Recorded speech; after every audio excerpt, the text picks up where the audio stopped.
Engineering as A marketing എന്ന concept പുതുതായി തുടങ്ങുന്ന ഒരു റെസ്റ്റോറൻറ്റിൽ എങ്ങനെ ഉപയോഗിക്കാം എന്ന് നോക്കുക. ഈ കൺസെപ്റ്റ് എന്താണ് പറയുന്നതെന്ന് വെച്ചാൽ, ഏതെങ്കിലും ഒരു പ്രൊഡക്റ്റ് അല്ലെങ്കിൽ സർവീസിൻ്റെ ബേസിക് ഫീച്ചേഴ്സ് ഫ്രീ ആയി കൊടുത്തുകൊണ്ട് കസ്റ്റമറെ ആകർഷിക്കുന്ന രീതിയാണ്. ഈ രീതി നിങ്ങൾക്ക് ഒരു റെസ്റ്റോറൻറ്റ് സ്റ്റാർട്ട് ചെയ്യുമ്പോഴും പരീക്ഷിക്കാവുന്നതാണ്. റെസ്റ്റോറൻറ്റിൽ ആദ്യം എത്തുന്ന ഒരു 50 25 കസ്റ്റമേഴ്സിന് ഏതെങ്കിലും തരത്തിലുള്ള നിങ്ങളുടെ ഒരു സ്പെഷ്യൽ ഫുഡ് ഫ്രീ ആയി കൊടുക്കുക. ആദ്യം വരുന്ന ഇത്ര പേർക്ക് എന്ന് ലിമിറ്റ് ചെയ്യണം. ഇങ്ങനെ ലിമിറ്റ് ചെയ്ത് അവർക്കൊരു ടോക്കണോ അതുപോലുള്ള എന്തെങ്കിലും ഇഷ്യൂ ചെയ്തിട്ട് വേണം ഈ പരിപാടി ഓർഗനൈസ് ചെയ്യാൻ.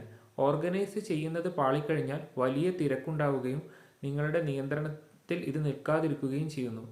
അതിനാൽ മുൻകൂട്ടി പ്ലാൻ ചെയ്ത് ഈ ഓഫർ കൊടുക്കുന്നതിന് മുന്നത്തെ ഏതെങ്കിലും ഒരു ദിവസം വേറെ എവിടെയെങ്കിലും വെച്ച് ഇതിൻ്റെ കൂപ്പൺ ഇഷ്യൂ ചെയ്ത് ആ കൂപ്പൺ ഉള്ളവരെ മാത്രം നിങ്ങളുടെ ഉദ്ഘാടനത്തിന് അകത്തേക്ക് കയറ്റി ഈ ഫുഡ് ഫ്രീ ആയി ടേസ്റ്റ് ചെയ്യാൻ അനുവദിക്കുന്നതായിരിക്കും നല്ലത്.